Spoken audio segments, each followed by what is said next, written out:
আগুন, কি হয়েছে বন্ধু? খবরদার! ওই মুখে আমাকে আর বন্ধু বলে ডাকবি না।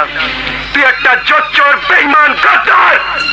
তোকে তোকে আমি মরণের হাত থেকে বাঁচিয়েছিলাম, আমার ঘরে আশ্রয় দিয়েছিলাম, আমার মুখের অন্ন তোকে ভাগ করে খাইয়েছিলাম, আর তুই তার এই প্রতিদান দিলি।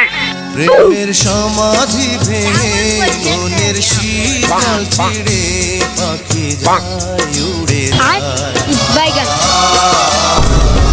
তোমায় পাবো না জানি, শুধু চোখের পানি দিয়ে গেলে আমার। খাঁচার পাখি তবু খাঁচায় থাকে না, মনের পাখি মায়া